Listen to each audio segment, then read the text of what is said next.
We pick up again with the Emancipation Proclamation.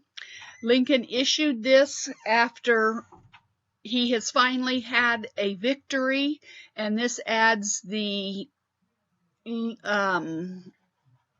moral issue of slavery to the war, and this is a purely political document aimed at England, keeping England out of aiding the South in the war, because England is at a point where she is just about ready to enter the war on the side of the South. She is desperately in need of Southern cotton. About this time, we also have the battle at Gettysburg, which is one of the first really resounding defeats for Lee. He blunders badly, does not take the advice of some of his other generals, and a total debacle for him. And after Gettysburg, Lincoln issues the Gettysburg Address. We have had more people die at one battle, the Battle of Gettysburg, than in the Korean War, than in the Vietnam War, than in the Revolutionary War, than in the War of 1812. There was like over 50,000 that died in the Battle of Gettysburg alone. Unbelievable casualties at the Battle of Gettysburg. And he pens a very short address that he will give to consecrate the funeral grounds, the graveyard for all of the soldiers there at Gettysburg. And many of you are very familiar with the words of this very short address. Once again, that word score, which means 20, fourscore and 7 years ago. So that's 87 years ago. Our fathers brought forth on this continent a new nation, conceived in liberty and dedicated to the proposition that all men are created equal. And once again, that all men are created equal is an evolving term. Now we are engaged in a great civil war, testing whether that nation or any nation so conceived and so dedicated can long endure. We are met on a great battlefield of that war. We have come to dedicate a portion of that field as a final resting place for those who here gave their lives, that that nation might live. It is altogether fitting and proper that we should do this. But in a larger sense, we cannot dedicate, we cannot consecrate, we cannot hallow this ground. The brave men, living and dead, who struggled here, have consecrated it. Far above our poor power to add or detract, the world will little note nor long remember what we say here, but it can never forget what they did here. It is for us, the living, rather, to be dedicated here to the unfinished work which they who fought here have thus far so nobly advanced. It is rather for us to be here dedicated to the great task remaining before us, that from these honored dead we take increased devotion to that cause for which they gave the last full measure of devotion, that we here highly resolve that these dead shall not have died in vain, that this nation, under God, shall have a new birth of freedom, and that government of the people, by the people, for the people, shall not perish from the earth. Abraham Lincoln. Yes, very short document.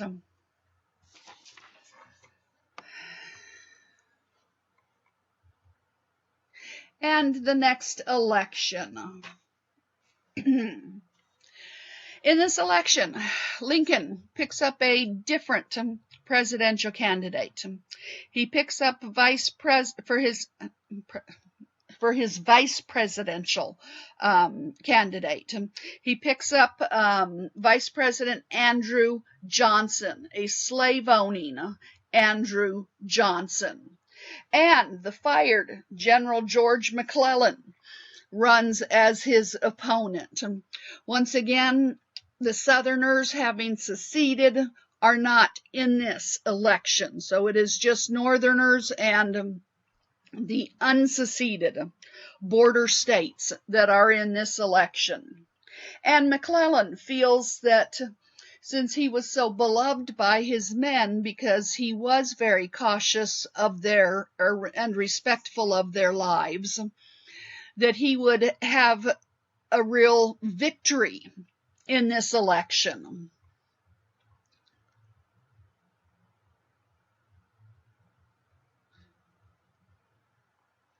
Some campaign posters. Lincoln and Andrew Johnson.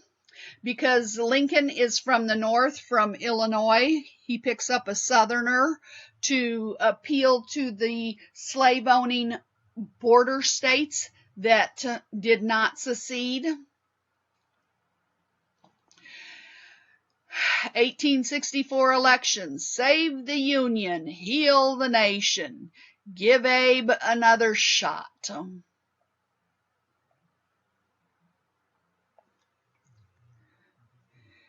National Union ticket, Abraham Lincoln and Andrew Johnson. The Union, it must and shall be preserved. Rally around the flag, boys. Rally once again.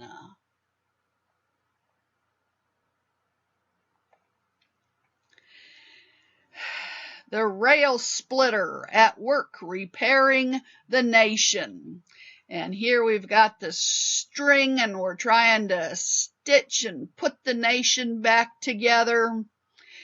Take it quietly, Uncle Abe, and I will draw it closer than ever.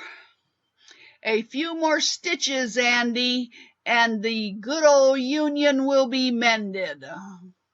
So, Andrew Johnson, the vice president, and the president will get the nation put together. He was a tailor in background, so thus the tailor, the stitching, and the president, the two mending the nation together. And George McClellan with his running mate.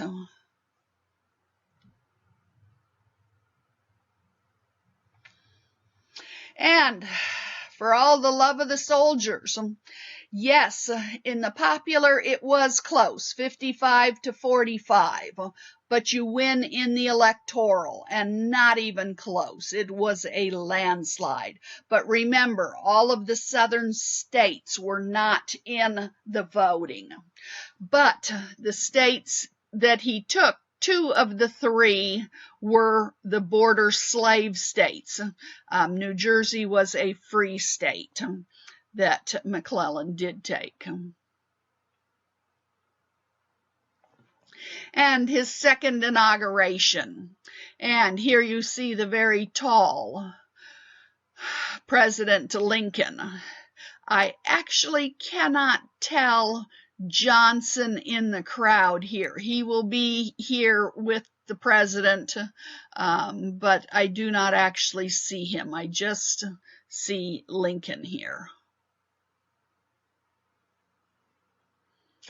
And, of course, artist's conception of Lincoln being sworn in. And the inaugural ball, a ticket to get into the inaugural ball. And from what I could find online, sometimes it's not as specific as you would like, but I got the impression that this was Mary Todd Lincoln's second dress, or her dress to the second inaugural ball that she attended.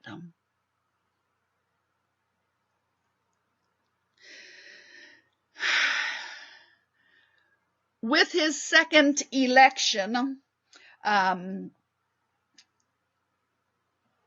we have the final surrender on April 9th of 1865.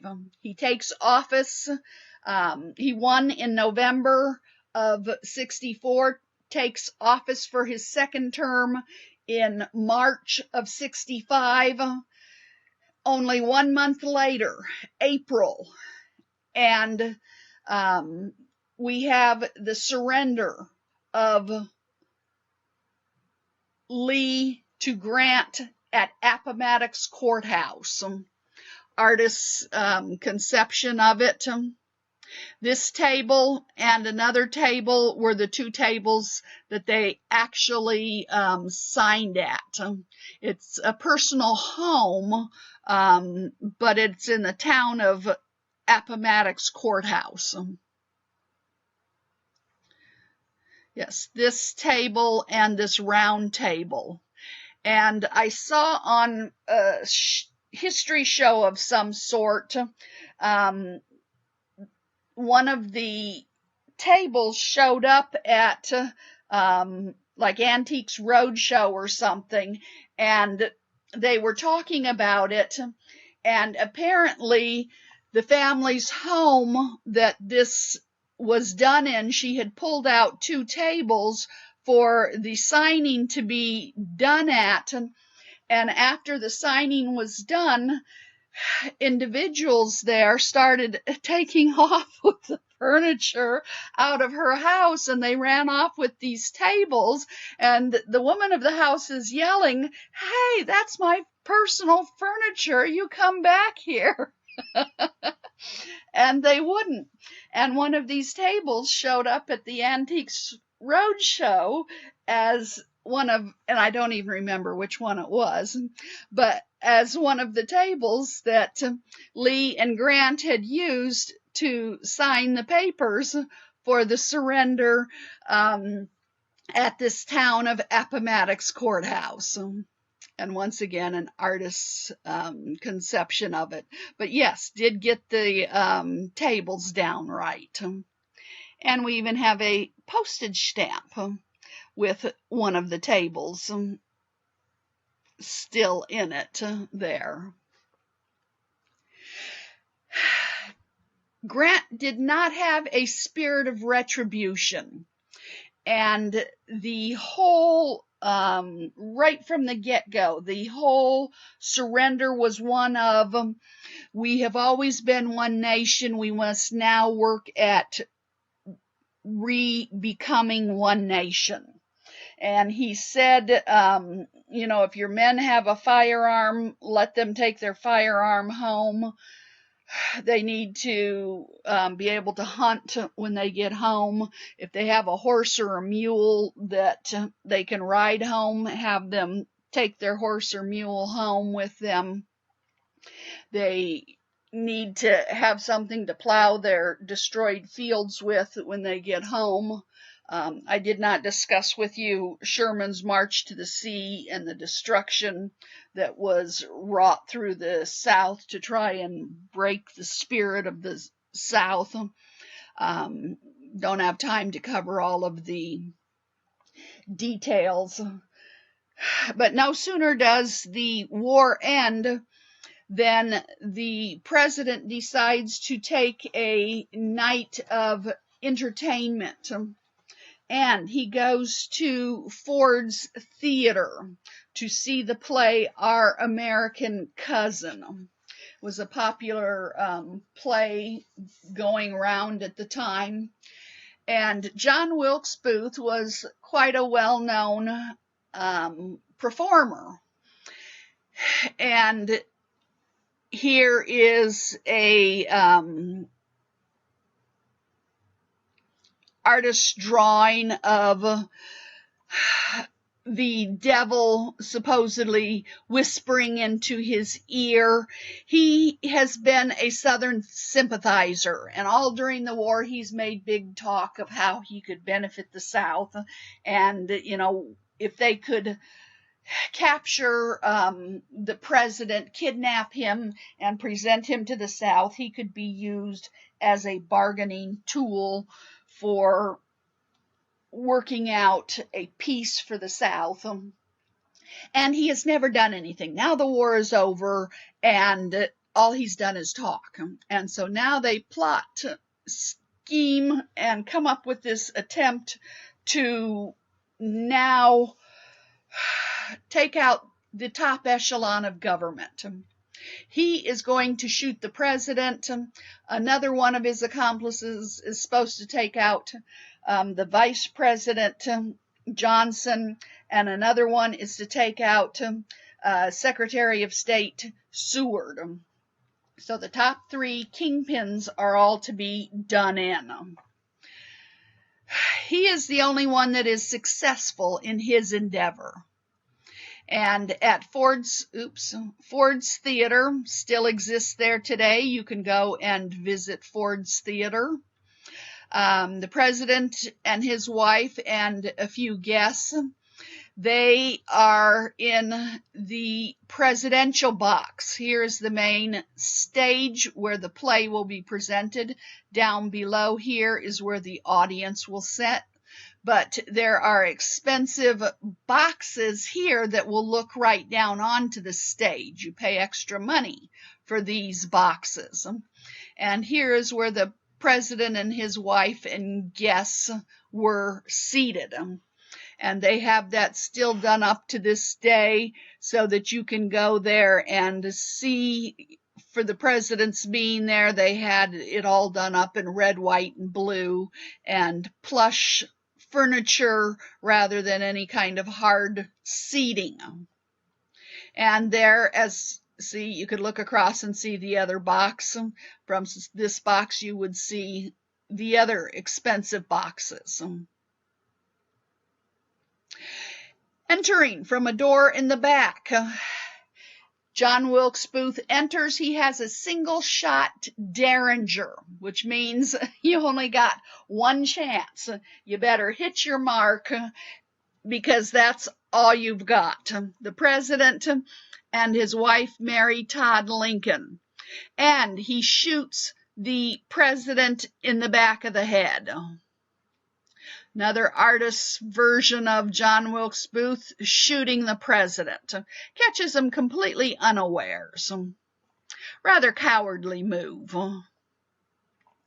He then jumps out of the booth and down to the stage below. But in jumping down, his spur catches onto all of the finery, the drapery, and so that he falls with such force because his spur gets caught that he breaks his ankle, his leg, when he lands. He then, of course, yells in Latin, such to tyrants. Of course, he yells it in Latin. What is this? Sic semper tyrannis. I should have written the words out before I started this lecture. And he flees across the stage and out of the theater. No one really thought to stop him initially. Realized, I think, even what was going on, because he was a well-known actor, and so suddenly seeing John Wilkes Booth on the stage and running out, I don't think disturbed anyone horribly. Maybe they didn't understand how it fit in with the whole play, but it wasn't unusual to see him in the theater, so I don't think you can blame anyone for not reacting and running after him immediately. And maybe they didn't quite understand the one shot and the screams, because maybe they just thought it was part of the play or something, and he jumps out and off he goes. Well, then in a moment or two, they're finally figuring out what's happened up here in the booth. The president has been grievously wounded, and he is carried directly across the street from Ford's Theater to, they now have it named, House Where Lincoln Died, this person's home, and he was put in a bed, and Lincoln was so tall, 6'4", unusually tall for that time period, that they couldn't lay him this way because his feet were too long. And so they actually had to lay him, well, whichever way they did, diagonally across the bed so that his feet and head could fit on the bed. The wound, the doctor realized immediately, was not something that he could recover from, and that he would die. And so whoever was needed, cabinet members, etc., were brought in. Mary was absolutely inconsolable and sobbing and carrying on. And a couple of times the men were frustrated by her and had her taken out of the room. This crying, hysterical woman, get her out of here. But I think finally at the end, when he maybe did pass away, she was allowed back in or whatnot. But they knew he was not coming back from this. And so he does, in the wee hours of the next day's morning, does pass away in this house across the way. In the meantime, the hunt is on for the killer, John Wilkes Booth, and his friend Harold, who have escaped. And I don't want to go into all the details of that. You have probably over the years learned about that. There are many programs on different history channels all on that. He knows he has broken his leg, and so they escape, and they go to a Southern sympathizer, a doctor named Dr. Mudd.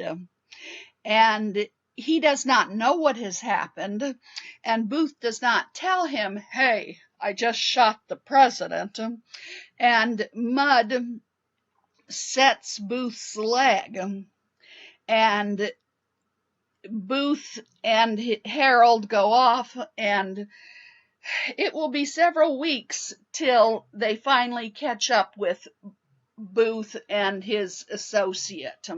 Biggest manhunt in the country. Every soldier is out to get him. The nation wants closure, and it becomes apparent to the nation and everyone has figured out by then that Dr. Mudd has set John Wilkes Booth's leg.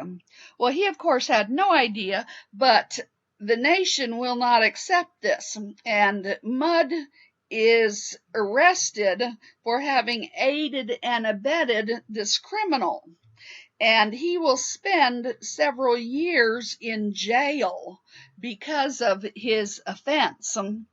I think originally it was like a life sentence, and the nation was so mad. There was no listening to reason here. The fact that he said, I had no idea that was to what had happened. That's where you get that phrase, your name is Mudd. You're person non gratis, you're on the blacklist, all of that, because the doctor's name was Mudd, and he was so ridiculed and so hated because of having set John Wilkes Booth's leg, and his last name being Mudd. it just so happened that there was a I don't know if it was cholera or typhoid. There was some kind of epidemic, and he was in some prison down in Florida, I do believe, being held. And being a doctor, he helped with the prisoners who were all coming down with this disease, and helped to even, I think he helped to even come up with a way to help cure the prisoners. And he didn't run from the possibility of catching the disease by working with the sick prisoners. Instead, he was in there trying to help save the lives of those prisoners that had caught the disease. And so for his work with the prisoners while he was a prisoner there, his sentence was reduced to time spent and he was released. But here we have the casket where Lincoln was put. He was held in the rotunda at the Capitol, and for a time period you had people in Washington, the nation, could come by and pay their respects. He then was loaded on a special train. Of course, they had then, the casket would have been a huge procession through town to the railroad yards, and then the funeral train went from town to town, and people could come, and the body would be put where people could see it, all the way till it got to Springfield, Illinois. At some stage, either before it left the Capitol or en route to Springfield, they were afraid, I guess, because of the long period that had gone on of decay, and so they pumped even additional embalming fluid into him to make sure he would be well preserved. And so his first tomb in Springfield, this is not his first tomb. There was some problems with the ground settling or something, and they had to actually redo the tomb. And so I think this is the second one. I don't even know if it's on the same site or if they chose a different site. And at one stage, some people broke into the tomb, and there was an attempt to steal the casket. And that was foiled, and they never got the casket of Abraham Lincoln. Yeah, who'd have guessed? An attempt, another one of those things someday you'll know on Jeopardy. Interesting if you would go online and find out all about the attempt to steal Abraham Lincoln's body. I can't quite remember the details, if it was the Pinkertons again or who it was, managed to foil that whole situation again as well. But I think it was at that time that they looked into the casket or whatever, because they were setting up a whole new, they had to make a whole new tomb, and I think this was not the original casket situation thing it was in either. And when they put him in his second burial thingamajiggers, they were amazed. I mean, his body looked like the day it was buried or first put in the casket, because I guess they had finally put so much embalming fluid in him, even though it was maybe 20, 30 years later, he still looked as fresh as a daisy. It was just amazing how well he looked when they finally put him in his final resting casket for the last time. I have actually not visited this location. With the death of Lincoln, Andrew Johnson now becomes the 17th President of the United States. Oh, the nation is not ready for this.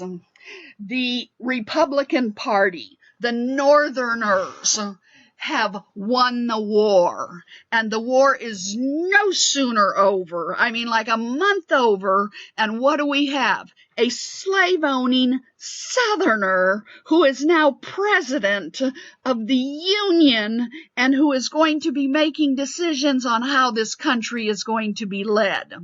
Is this nation, is this Northern nation, this Republican Party going to tolerate this for 1 minute?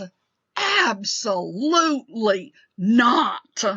Oh, this is the wrong man in the wrong place at the wrong time. And the outgoing Abraham Lincoln. On the Washington Mall, the one end of the Washington Mall has the Lincoln Memorial. The other end of the Washington Mall has the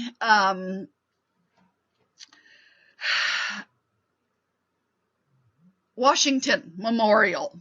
And then on the side, on the Potomac River, is the Jefferson Memorial, but huge Lincoln Memorial. And inside, if you go up the stairs and inside there is this huge white marble statue of Abraham Lincoln inside. And on the walls are different carvings of different things. His second inaugural address is one of the things carved into the walls of the Lincoln Memorial. His Gettysburg Address is another one carved into. It would have been easier for me to have read if I had have just read this instead of trying to read his handwriting of the one that I did. Yes, 7 years ago our fathers brought forth. Much easier to read this version. Next time I shall change what I'm doing here. So, and his son, he and his wife had 3 sons. Only one made it into adulthood. One of his sons actually dies while he's in the White House. And it just took the wind out of his sails. It just devastated him. Here in the middle of the war, one of his sons got sick and died. Just killed his heart. Yes. And Mary,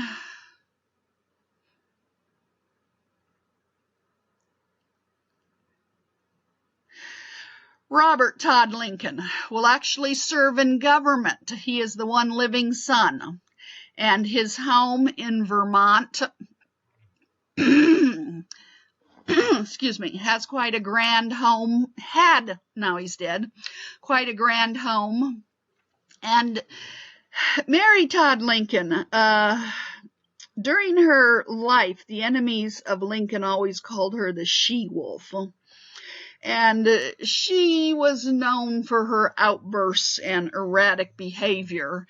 And later in life, her son Robert actually had her committed to an insane asylum, which was quite devastating to her. She spent her whole life trying to create this perfect home, which she apparently never quite seemed to accomplish.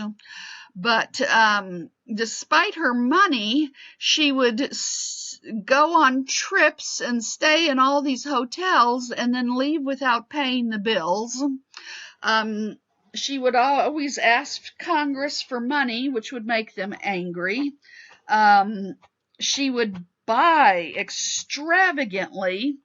At one stage, they got into her stuff to try and sell off things to pay off her creditors, and she would have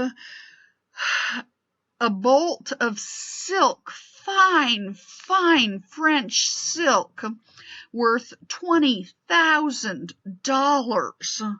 Who owns a bolt of silk for $20,000? She was like Imelda Marcos. The numbers of gloves, fancy hand gloves. Back then women wore gloves all the time, not because of it being cold, but fancy silk gloves when you went out and things.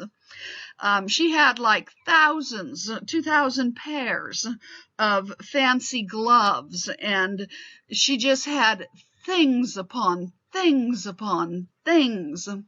I don't know if she was trying to spend herself into happiness. She also got, so she was visiting mediums, trying to talk with the dead, I think also. She did get quite a bit on the bizarre and nutty side in her later years, and her son did commit her to an insane asylum. But she was always a very tempestuous woman, and someone asked Abraham Lincoln once about getting along and with his wife and how their marriage was, and he made a comment to the person, and he said, I determined early on in my marriage that when things got difficult or troublesome, that I should go outside rather than stay in the house and argue. And when she had calmed down, then I could return inside. And he then looked at the person and said, with a sort of a twinkle in his eye, and said, I have spent a good deal of our married life in the out of doors. So, as much as he loved her, I guess he also learned to stay clear of her when she was in her moods. His birthplace, he was born to very impoverished parents. His schooling, as I said, was log cabin only for about 1 year, mainly self-taught. His mother died when he was very young. His father remarried, and all his life, when he talked about his mother, it was his stepmother he was talking about. And she took in his father's children and raised them with the ones that they had together, all as if they were her own, and Abraham loved her dearly. And I think he felt her to be an extremely intelligent woman, and she really fostered his ability to learn. So, very humble beginnings. And he and his wife Mary's home in Springfield, Illinois. They ended up with his law business becoming quite prosperous, having quite a nice house. And the stamps of Abraham Lincoln. Here is one of he with his son, Tad. I think I had a picture of that earlier that I showed you. And, oh, the stamps are just so many. Of course, he is one of the 4 presidents at Mount Rushmore. Part of the last portion of the Gettysburg Address. And the Lincoln Monument. Once again, the 13th Amendment, which is the amendment that will actually free the slaves, because I told you the Emancipation Proclamation freed nobody.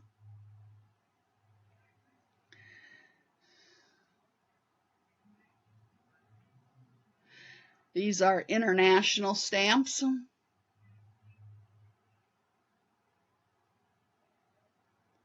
Some more international stamps. International. amazing that international countries would have our presidents on their stamps.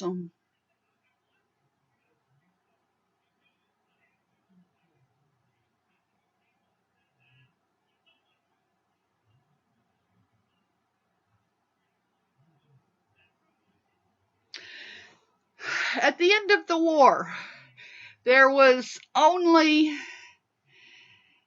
6 people executed for purely political crimes. 4 were the people involved in the plot to kill Lincoln and those connected with him, meaning the Vice President and Secretary of State Seward, and the German-born commander of the Andersonville prison in the South. North and South, POW camps were pest holes. And when you didn't have enough food and supplies for your own troops out on the front, the amount of food and clothing and proper sanitation and everything for the POW camps were obviously going to be the last on your list. But the Andersonville prison was an absolute death camp. It was a Southern POW camp, and if you were ever told you were being sent to Andersonville, you knew you were going to die. And the German-born commander who was in charge there, he took great pride in running his prison camp with as little expenditure as possible, which meant he starved his POWs to death. On my mother's side of the family, there are a number of Union soldiers from her side that died in the Andersonville prison because of lack of food. Once you get weak, the disease sets in and you just die like flies with various plagues. He was executed for crimes against humanity. He was running a death camp. And these were executed. Of course, Booth dies in the burning barn. They set the barn on fire, and so when he came out, he got shot. These had various other sentences, but they were not executed. But these 4 were hung. To the day she was hung, people were petitioning President Johnson, please, she had nothing to do with it. But she owned the boarding house where the plot was hatched in. And Johnson said, if you own the chicken coop, you had to have known what was going on. And he would not believe that she couldn't have known that this that this plot was happening under her roof, that these men were meeting there, living there, and plotting this, and she had no concept of it. And so to the very last minute, he would not rescind the order for her to be executed as well. And so it was a high ticket item to watch this execution. Yes, those 4 conspirators, 1 woman and 3 men, were hung in the prison yard there. I think that's in Washington, D.C., or right in that area there. You must give our nation credit, though.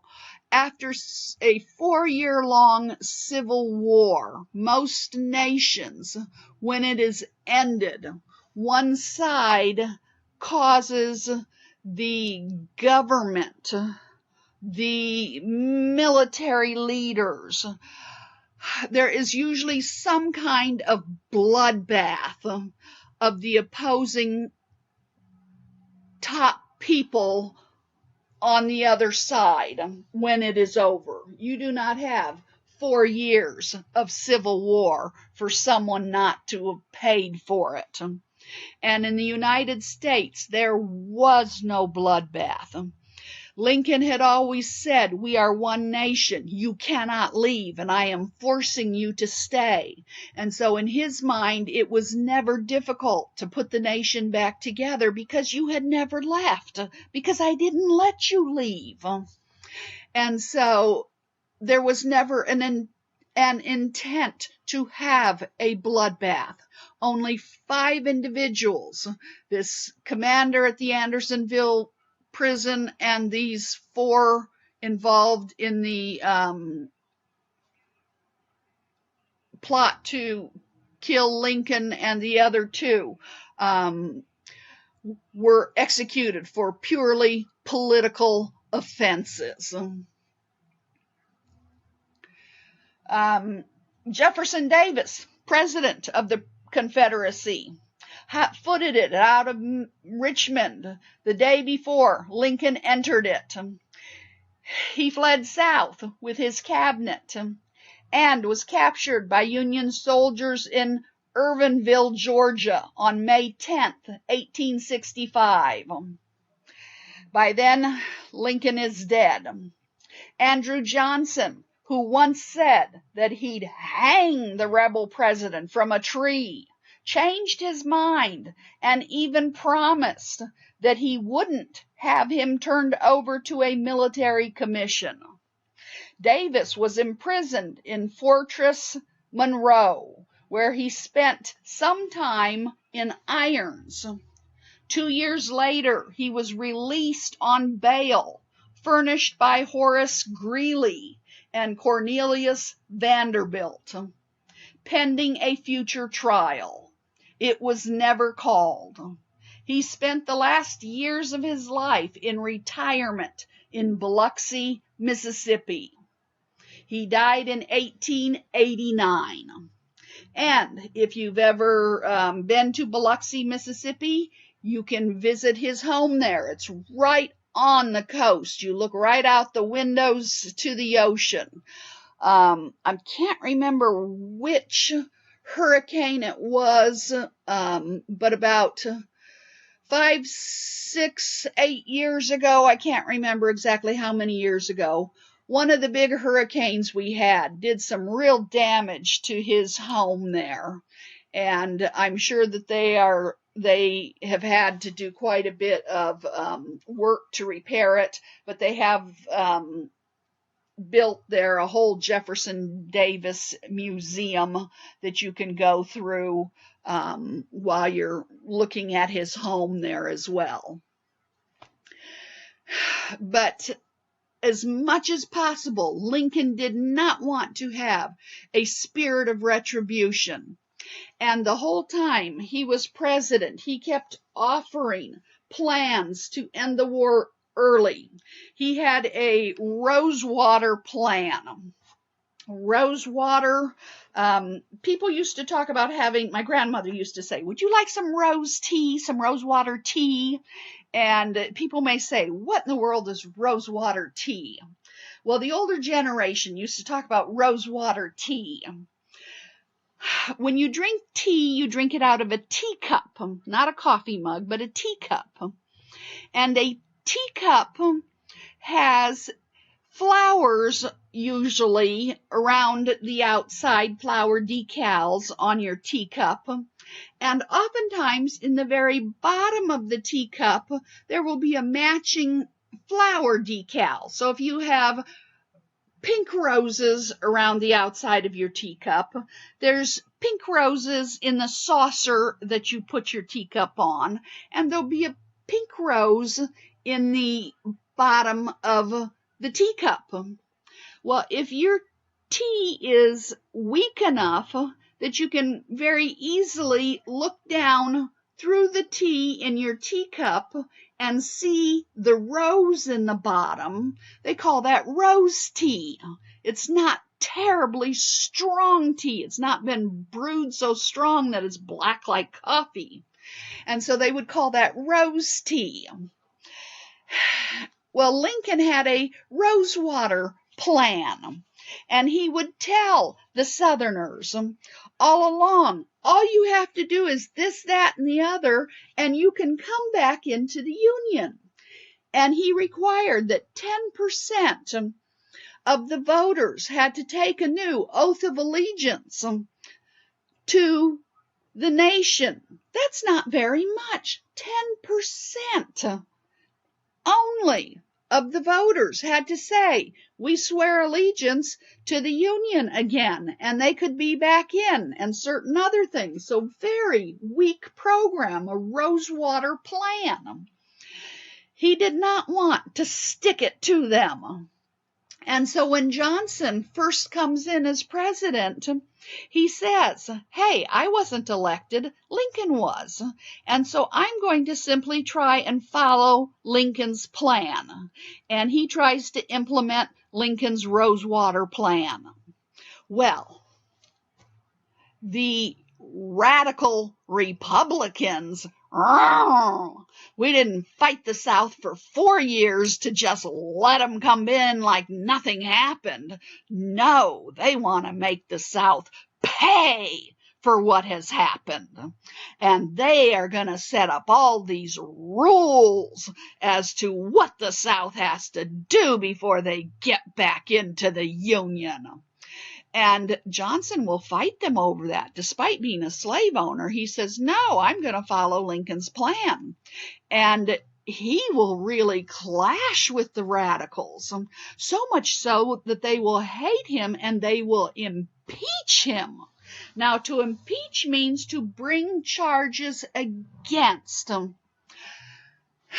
We have had our current president, Trump, impeached. It's rare to have a president impeached. And the Democrats were so mad at him, they knew that there was no way they could get it through the Senate. So why bother? They were so mad they were going to impeach him anyway. Impeach means to bring charges against him. Then you have the trial that is conducted by the Senate. In the trial for President Johnson, they failed by 1 vote to remove him from office. 1 vote.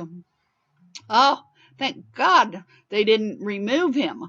It would have been very embarrassing for our nation, and I think it would have been very bad for the peace process that we were trying to do. Because Lincoln got martyred right after winning the war, because he got murdered right after winning the war, he is a martyr, he is a hero. Had Lincoln have lived, and had Lincoln have tried to push through his Rosewater plan, he would have fought the Republicans tooth and nail, and he would have not ended his 4 years in office the popular man that he was. He might have even been impeached by his own party. Who knows? But he would have not exited his 4 years the popular man that we know him, the grand hero that he is. He would have been vilified as Johnson was, who was trying to simply follow Lincoln's plan. But I get ahead of myself. What were the costs of this war? Unbelievable costs that this war put upon this nation. No other war has cost what the Civil War cost. Every war we have ever had, part of the casualties were ours, and part of the casualties were the other side's. Well, in this war, every casualty was ours, because a Southerner is ours and a Northerner is ours. Every casualty is our casualty. So, if we look at it, let's go here first. Civil War, 633,000 deaths. And this doesn't even include the wounded. people missing an arm and a leg, 2 arms and and a leg, whatever all they were missing. World War II, and this is after the invention of penicillin. This is after the invention of blood transfusions and plasma. 407,000. World War I, before, we were the Johnny-come-lately to this war. It was 2/3 over by the time we got involved, but no penicillin, no blood transfusions. Vietnam, 58. Korean, 33. Mexican, 13. Spanish American and Philippine insurrection. And most of this came from the Philippine insurrection that followed, not the Spanish American War. Revolutionary War, War of 1812. If you take all these wars and put them together, you still do not have the number of casualties as the Civil War. Now, this does not have Gulf War and things like that, but I don't even think that would get you as many casualties as the Civil War. Like I mentioned, Gettysburg had over 50,000 casualties. That's one battle. That's not a war. That's a battle. Gettysburg was like the entire Vietnam. Gettysburg was more than the entire Korean War. Gettysburg was more than all of these wars together. That is one battle. Now, if we do Union versus Confederate, I had told you at the beginning there was more people in the North than in the South. So if you shoot me, I shoot you, you shoot me, I shoot you. There's still going to be people living in the North when all the people in the South were dead. Plus, the generals in the South were better than the generals in the North. Just flat out, they were better. And so, killed or mortally wounded, meaning you got shot but you didn't die that day, but you died eventually of your wounds. 112,94. Died of disease, once again. Real problem. Died in prison or other causes. Total deaths, almost 400,000 for the North. Almost 260,000 for the South. Do you know how many fathers never came home to their wives and children? How many doctors never got to continue doctoring? How many authors never grew up to be authors? How many 20, 30-year-olds died before doing what they needed to have done? Inventors. How many inventors never got to invent what they should have invented because they died on the battlefield? How many peacemakers? How many? What a waste. What a waste of mankind. What a waste. We were on the cusp of an industrial boom, and we just wiped out such a massive portion of our population, all on stupidity. Stupidity. Ay, ay, ay. Our nation has suffered greatly, greatly, greatly, greatly. Yes. And another chart of the exact same thing. Now, this is showing it per 100,000 of the population at that time. So, but yes, unbelievable. And here, every chart you'll get will have different numbers of deaths. They've got total war deaths at 618, and here we've got 633. Well, that's really relatively pretty close. So, yeah, unbelievable.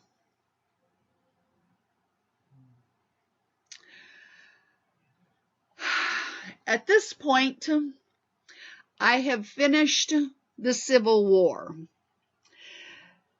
On D2L, there is still my lecture on Reconstruction, and that takes you through pretty much the Johnson administration. I do not have Johnson the man, his biography online. I do have up through Lincoln the man. According to the class syllabus, I am to take you through Johnson and through Grant's presidency. This ends today's lecture, and then we also have Monday for lecture, which I can take you through Grant. Instead, what I was thinking is there is an awful lot of reading on D2L, and I need to get to working with the people in the TLC department on them putting my test online. Last time it took us over a week to get it changed from the format that I had it in when I give it to you to the format that they have to put it in for putting it in on D2L. I'm sure you noticed when you took the second exam, it's still true, false, and whatnot, but they do it in a different format. And so I want to get working on that as soon as possible with them. And as soon as it is available, I want to tell you it's available and give you as big a window as possible and tell you you've got 4 days to go in and take this test. Now, I have to give you an end date with enough time for me to get in there and get everything calculated and figured out for your final grades. So at present, what I would like to do, if you don't object, this be with the end of the Civil War and you reading the Reconstruction lecture, this be the end of the lectures. Now, don't freak on me. You've got a lot of reading on D2L.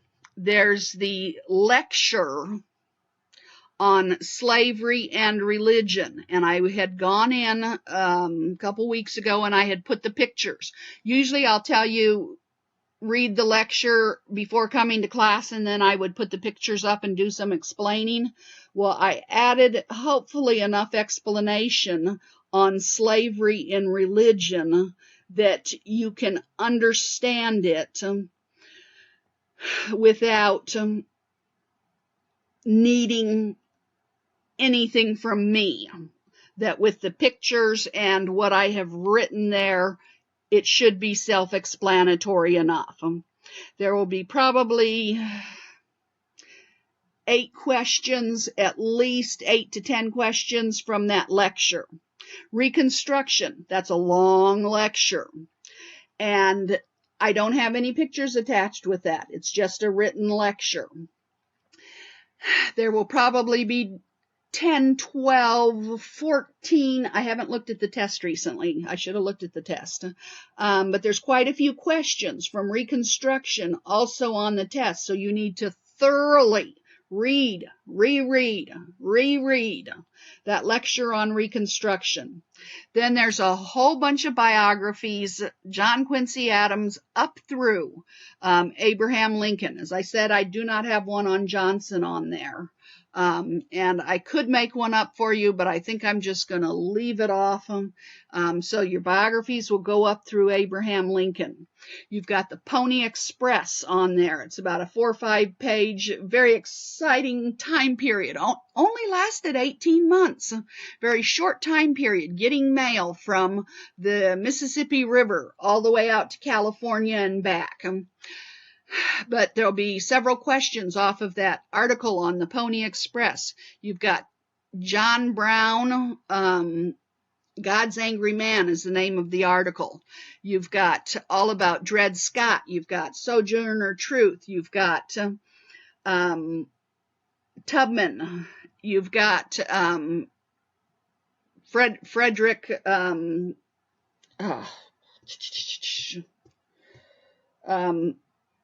He wrote for the Liberator. The black gentleman who was the abolitionist. As soon as I see his name, I'll remember him. You've got a lot of articles to read on D2L. So Tuesday, I will have no lecture for you. What you have here is it. So Tuesday, please be reading, preparing for the test.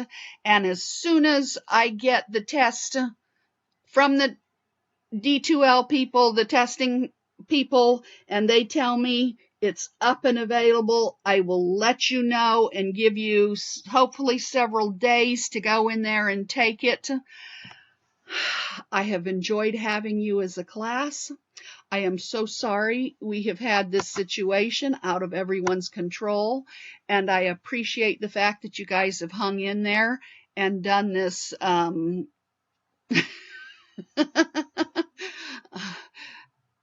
not face-to-face, but video, not even video, talk half video class with me. And for today, to register your attendance, what I want you to do, it's going to be another easy one, very easy one. For today's attendance for Thursday here today, all I want you to do is send me back the words Civil War, and that will give you your credit for attendance for Thursday. You guys have a wonderful weekend, but all weekend long, study. The final exam has, I think like 140 questions. I mean, it's a doozy. It's big because we've got a lot of material and so many articles on D2L. So please, it's a biggie. Really get to working on all of the reading that you've got to do. Have a wonderful weekend. If you have any questions, please email me. No class Tuesday. Just keep working on all the reading, and I will let you know as soon as the test is available. Have a wonderful weekend. Bye.